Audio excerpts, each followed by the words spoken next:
جی مجھے لگتا ہے کہ روزے کا ایک بہت بڑا مقصد جو ہے نا وہ توحید کی پہچان ہے کہ اللہ تعالیٰ کو آپ پہچانیں گے تو اللہ تعالیٰ کے لیے حلال چھوڑیں گے نا. بسم اللہ الرحمن الرحیم. بلال بھائی میں اس سوال کی طرف بھی آتا ہوں، بلکہ اگر اسی سے ابتدا کر لیتا ہوں. رسول اللہ صلی اللہ علیہ وسلم نے فرمایا کہ ہر نیکی کو 1، 10، 700 تک لکھا جاتا ہے، اور جس کی چاہے اللہ 7 لاکھ لکھ لے 70,000. آپ نے 1 روپیہ خرچ کیا، اللہ کی مرضی ہے، نیت کی بنیاد کے اوپر 1 لکھے، 10 لکھے، 700 لکھے، 70,000 لکھے.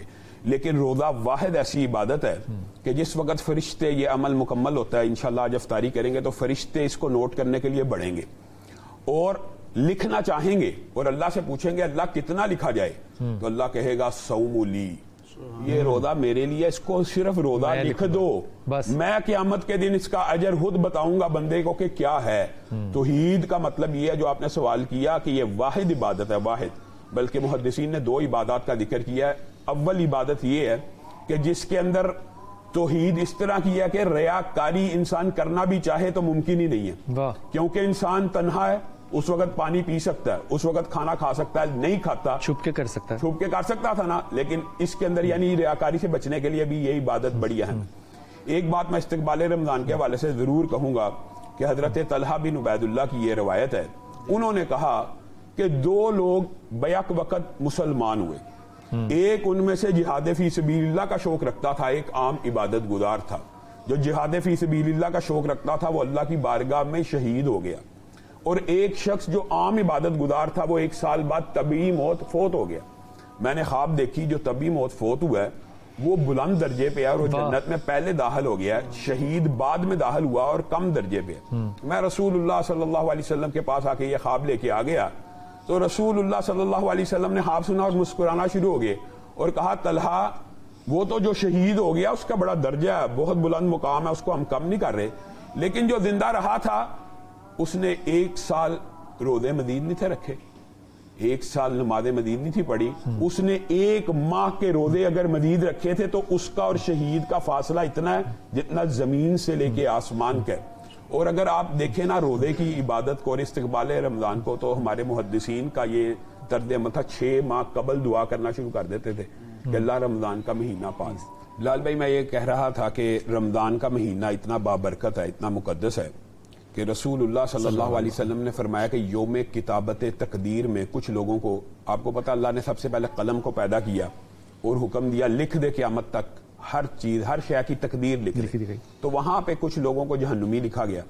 تو رسول اللہ صلی اللہ علیہ وسلم نے فرمایا یہ رحمت کا ایسا مہینہ ہے کہ جب پہلی افطاری ہوتی ہے تو اللہ لکھے ہوئے جہنمیوں میں سے ایک تعداد کو آزاد فرماتا ہے، لکھے ہوئے جو مقدر میں جہنمی ہیں ان کو نکال دیتا ہے. اور پھر اسی پر بس نہیں ہے، اچھا مجھے بھی ایک بات یاد، ہر روز یہ نکالتا ہے اور پھر 30ویں روزے جتنے پورے ماہ آزاد کیے ہیں اتنے ہی آزاد فرما دیتے ہیں. یہاں سے ایک بات یعنی کہ 100% نکالے پھر 100% ایک دن نکال دیتے ہیں آخری دن، وہ تو ریوارڈ ہے مزدوری کا اجر جب اللہ رب العزت دینا چاہے. یہاں سے ایک حدیث ذہن میں آتی ہے کہ رسول اللہ صلی اللہ علیہ وسلم ممبر پہ چڑھ رہے ہیں اور آمین کہہ رہے ہیں. 3 مرتبہ آمین کہا، صحابہ نے کہا ہم نے تو کچھ دیکھا نہیں، آپ آمین کہتے جا رہے ہیں. تو رسول اللہ صلی اللہ علیہ وسلم نے فرمایا آسمان سے جبریل امین آئے تھے. جبریل امین انہ لقول رسول کریم ذی قوت عند ذی العرش مکین. اگر قرآن کی آیات کا ترجمہ کیا جائے تو اللہ کے ہم سائے، اگر مفہوم کہہ رہا ہوں کہ عرش کے قریب رہنے والے ہیں اور بڑے جلیل القدر پیغمبر ہیں، وہ دعا کر کے گئے ہیں اور میں محمد صلی اللہ علیہ وسلم اس پہ آمین کہا. اب اس دعا کی قبولیت میں کوئی شک و شبہ نہیں ہے. ان میں سے ایک دعا رمضان کے متعلق ہے، وہ یہ ہے کہ رسول اللہ صلی اللہ علیہ وسلم نے کہا کہ جبریل امین نے فرمایا کہ جو شخص، یعنی میں اور آپ، ہم سب نے رمضان کا مہینہ پا لیا، جس شخص نے رمضان کا مہینہ پا لیا اور اپنے آپ کو جہنم سے آزاد نہ کروایا وہ برباد ہو گیا، وہ خائب و خاسر ہو گیا. اس کی ناک خاک آلود، و مختلف روایات کے مختلف الفاظ ہیں، اس کے لیے ویل نامی جہنم کی گھاٹی ہے. تو رسول اللہ صلی اللہ علیہ وسلم نے کہا بے شک آمین. گویا یہ مہینہ ایسا مہینہ ہے کہ اللہ رب العزت نے، جیسے بھائی نے کہا کہ جہنم کے دروازے بند کر دیے. اب یہ بات ہم نے بڑی دفعہ سنی ہے لیکن ہمیں اس کا پتہ نہیں ہے اس کا مطلب کیا. جہنم کے دروازے بند ہونے کا مطلب یہ بلال بھائی محدثین نے لکھا ہے کہ جب انسان قبر میں ڈالا جاتا ہے نا تو یا جنت کی کھڑکی کھلتی ہے یا جہنم کی. تو جو رمضان میں فوت ہوا اس کو یہ اعزاز تو حاصل ہو گیا نا کہ جہنم کے تو دروازے نہیں کھلے تو کھڑکی کیا کھلی ہوگی. اور پھر اللہ کی بھی ایک سنت ہے, اچھی بات کی, اللہ کی بھی ایک سنت ہے, مبارک بات کی کہ اللہ جس چیز سے ابتدا کرتے ہیں نا پھر اس کو جاری رکھتے ہیں. یعنی اگر شروع میں عذاب نہیں دیا تو بعد میں دیں گے رمضان گزرنے کے بعد. تو یہ رمضان کی جو فضائل و برکات ہیں. حضور اقدس ایک حافظ صاحب, کیونکہ میں تو ان کو اللہ کا ولی مانتا ہوں, پکی بات ہے, یہ مانے نہ مانے, غصہ کرتے ہوئے کوئی جو شخص ہے روزے دار وہ اتنی احتیاط نہیں کرتا جتنا وہ پانی نہ پینے سے کرتا ہے, جتنا وہ کھانا نہ کھانے سے کرتا ہے, گالی نہ دینے سے کرتا ہے. غصہ کرنے سے حرام چیز کیسے کی جا سکتی ہے؟ پھر روزے کا کیا تقدس ہوا؟ بلال بھائی بنیادی طور پہ یہ جو آپ نے سوال کیا یہ تو رسول اللہ صلی اللہ علیہ وسلم نے 1400 سال قبل ہی اس کا جواب دیا, بلکہ یہ حدیث معروف ہے اور موجود ہے. رسول اللہ صلی اللہ علیہ آپ کی بات, اللہ کے ولی ہے نا, میں کہتا ہوں کہ اس بات کو بڑھائیے. آپ یہ کہیے کہ ایسا کوئی سوال آپ کے دل میں مذہبی پیدا ہی نہیں ہو سکتا جس کا جواب میرے نبی نے 1400 سال پہلے نہیں دیا ہوا. یہ بات محبت کی نہیں ہے, علم کی بات ہے. اور بات یہ دین کہتے ہیں ہر سوال دین الیوم اکملت. آپ صرف اس آیت کے اوپر غور کریں, دین کو مکمل نہیں کیا, کیا کیا؟ اکمل سے مراد ہوتی ہے کہ کوئی ایک جز بھی نہیں چھوڑا, 1 انچ بھی نہیں چھوڑا. یہ بات آپ کی 100% درست ہے. تو رسول اللہ صلی اللہ علیہ وسلم نے فرمایا جب کوئی روزے دار روزہ رکھ لے اور اس سے کوئی بندہ آ کے لڑائی جھگڑا کرنا شروع کرے, گالی نکالنا شروع کرے, جو آپ نے ٹریفک کی بات کی ہے نا کہ آپس میں ایک دوسرے کے ساتھ الجھاؤ کر رہے ہیں, لڑائی جھگڑا کر رہے ہیں, تو رسول اللہ صلی اللہ علیہ وسلم نے فرمایا اس کو کہنا چاہیے انی صائم, میں روزے سے ہوں. اگر میں نے اللہ کے لیے حلال دودھ چھوڑا ہے, سود بھی چھوڑوں گا, غصہ بھی حرام ہے جو آپ بات کر رہے ہیں. اگر میں نے اللہ کے لیے پقیدہ انسان چیزیں چھوڑ دیتا ہے, بیوی پقیدہ ہے نا, اس کو چھوڑ دیا, دودھ حلال وہ بھی اس کو چھوڑ دیا, کھانا حلال طیب پاک ہر حلال چیز کو چھوڑ دیا. 4-5-6 نام لیں تاکہ اس وقت اور حلال خراب ہو. ماشاءاللہ. تو کہنے کا مطلب یہ ہے کہ رسول اللہ صلی اللہ علیہ وسلم نے فرما دیا کہ اس کو کہے میں روزے سے ہوں, میں تیرے سے لڑنا جھگڑنا چاہتا. پھر دوسرا اینگل رسول اللہ نے آپ کو اور مجھے یہ بھی بتا دیا من لم یدع قول الزور والعمل به فلیس للہ حاجۃ فی ان یدع طعمہ وشرابہ. جس بندے نے بری بات نہیں چھوڑنی, گالی نہیں چھوڑنی, جھوٹ نہیں چھوڑنا, غیبت نہیں چھوڑنی, چغلی نہیں چھوڑنی, اللہ کو کوئی ضرورت نہیں وہ کھانا پینا چھوڑے. جیسے انہوں نے ابتدا میں کہا تھا نا, بہت سے یہ صحیح حدیث ہے, بہت سے روزے دار ایسے ہیں جن کو روزے سے فاقے اور بھوک کے علاوہ کچھ نہیں ملتا, اور بہت سے قیام کرنے والے ایسے ہیں جن کو تھکاوٹ کے علاوہ کچھ نہیں ملتا. بہت سے قیام کرنے والے ساری قیام راتوں کو جن کو تھکاوٹ کے ساتھ, کتنی خطرناک بات کر دی. حضور اقدس, کیا غصہ کرنے سے روزہ ٹوٹتا ہے؟ غصہ کرنے سے روزہ ٹوٹتا نہیں ہے, لیکن روزے کے جو مقاصد ہیں وہ ضرور ڈسٹرب ہوتے ہیں. یعنی روزہ مقصد اس لیے آیا کہ انسان اپنی اصلاح کرے, اپنے اخلاق کو بہتر کرے, اپنی عادات کو اطوار کو بہتر کرے. اگر پھر بھی غصہ ہی کرتے چلے جانا ہے تو پھر روزہ رکھنا ایک مطلب کہ جس نے کوئی بری بات نہیں چھوڑنی, برا عمل نہیں چھوڑنا, بری بات اور برا عمل دونوں چھوڑنا ہے, تو روزہ کر حرام رہے تو روزہ حلال رہتا کیسے ہے پھر؟ بس اس میں ایک بڑی سادہ سی بات میں جو آپ صاحب کی بات کی تائید میں عرض کروں کہ ظاہری طور پر غصہ کرنے سے روزے کا جو جسم ہے وہ متاثر نہیں ہوتا, لیکن اس کی روح بری طرح مجروح ہو جاتی ہے. یعنی ہیران دودی کی بات کر رہے ہیں نا بلال بھائی, اس میں ہم آپ کے حزب اختلاف نہیں ہیں, آپ کے موافق ہیں. جو رمضان نیکیوں کا موسم بہار ہے, کیا وہ صرف اور صرف اسی طرح نیکیاں حاصل کرنی ہے کہ ہم نے روزہ رکھ لیا, ہم نے قیام کر لیا, کیا لوگوں کے لیے آسانیاں پیدا نہیں کرنی جیسے علامہ صاحب نے کہا ہے؟ دکھ اور افسوس کی بات ہے پوری دنیا میں بلال بھائی, پوری دنیا میں کوئی فیسٹیول آتا ہے تو قیمتیں گر جاتی ہیں. اور اللہ کرے کہ پاکستان میں بھی ہم کبھی یہ دیکھیں کہ اگر رمضان سے پہلے 150 روپے کا درجن کیلا ہے تو رمضان میں 100 کا ہو جائے. رمضان میں جو آپ نے کھجور کی بات کی ہے یہ 100% درست بات کی ہے. ہم نے خریدی اپنے ادارے کے لیے, پہلے 450 ریٹ تھا, اب 650 ریٹ ہے.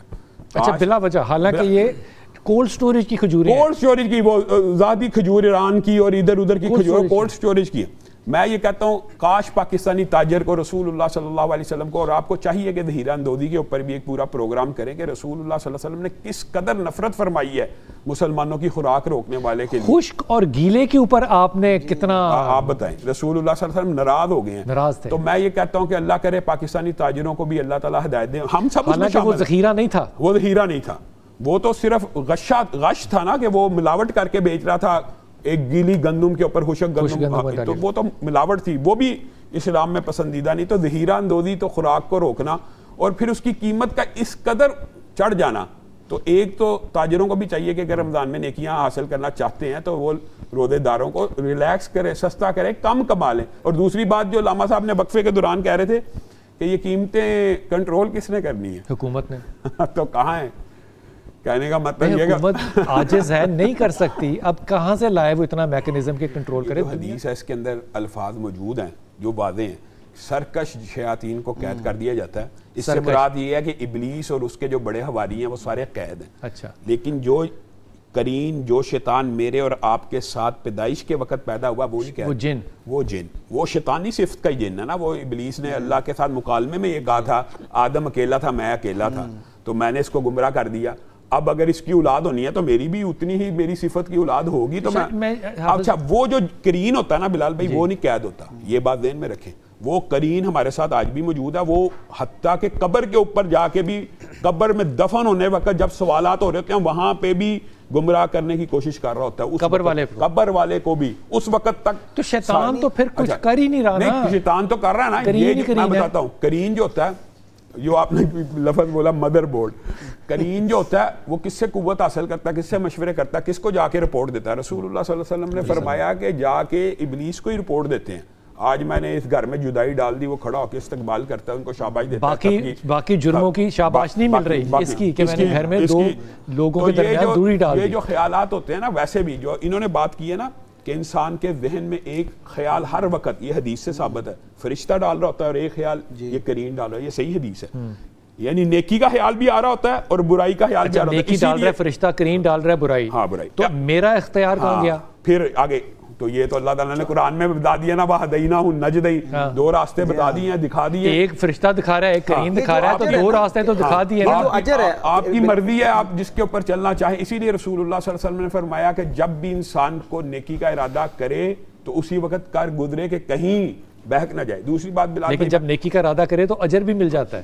اگر یہ بات آپ کریں تو میں تو یہ کہتا ہوں رمضان آیا ہی نیکیوں کے ارادے اور نیکیوں کی نیتیں کرنے کا نام ہے. کہ آج رمضان آیا نا تو نیکیوں کے ارادے کریں, پختہ ارادے کر لیں گے نا, بالفرض آپ نہیں کر سکتے پھر بھی آپ کو پورے کا پورا اجر مل جائے گا. میں صرف ایک بات کہنا چاہتا ہوں, یہ جو آپ نے مدینہ کی بات کی بہن سے, رسول اللہ صلی اللہ علیہ وسلم اس مہینے کی اہمیت پوری امت کو کیسے سمجھا کے گئے ہیں. کیا کہا؟ ہر نیکی اس مہینے میں ثواب زیادہ ہے. اس کی کیا دلیل ہے؟ اس کی سب سے بڑی دلیل یہ ہے, رسول اللہ صلی اللہ علیہ وسلم نے فرمایا جس نے رمضان میں عمرہ کیا, جس نے رمضان میں عمرہ کیا, گویا اس نے میں محمد صلی اللہ علیہ وسلم کے ساتھ حج ادا کر. آئے ہائے ہائے ہائے ہائے ہائے. اب مجھے بتائیں کہ ایک عمرے کا ثواب اگر رسول اللہ کے ساتھ کیے جانے والے حج کا ہے تو میں اور آپ کہاں پہ غافل ہیں؟ یا اللہ, غافل ہے نا. کتنے خوش نصیب لوگ ہیں جو کہ عمرے پہ ہیں. عمرے پہ ہیں کتنے خوش نصیب لوگ. لیکن جو نہیں گئے ان کے لیے بھی حدیث موجود ہے. رسول اللہ صلی اللہ علیہ وسلم نے فرمایا آج ارادہ کریں کہ باجماعت نماز پڑھنے کے لیے گھر سے نکلوں گا. من خرج من بیتہ متطہرا, رسول اللہ کا قول ہے, جو گھر سے نکلے وضو کر کے الی صلاۃ مکتوبۃ, فرض نماز ادا کرنے مسجد میں, فاجرہ کاجر الحاج المحرم, اس کا اجر ایسے ہے جیسے حاجی نے احرام پہننے سے لے کر احرام اتارنے تک کے عمل کیا. اللہ اکبر. یہ ذرا بات ذرا پھر سے سنا دیں. اس کا مطلب یہ ہوتا ہے کہ رسول اللہ صلی اللہ علیہ وسلم نے فاجرہ کا اجر الحاج المحرم کا لفظ اس لیے استعمال کیا کہ احرام پہننے سے قبل بھی بلال بھائی ایک پورے کا پورا ٹائم ہوتا ہے. حج کے لیے پیسے نہیں جوڑنے, حج کی تیاری نہیں کرنی, 10 سال لوگ لگتے ہیں. وہ 10 سال جو حج کی محنت کر رہا تھا وہ بھی اجر و ثواب ہے. تو اس حاجی کے جیسا اجر ملنا جس نے احرام پہن کے حج کیا.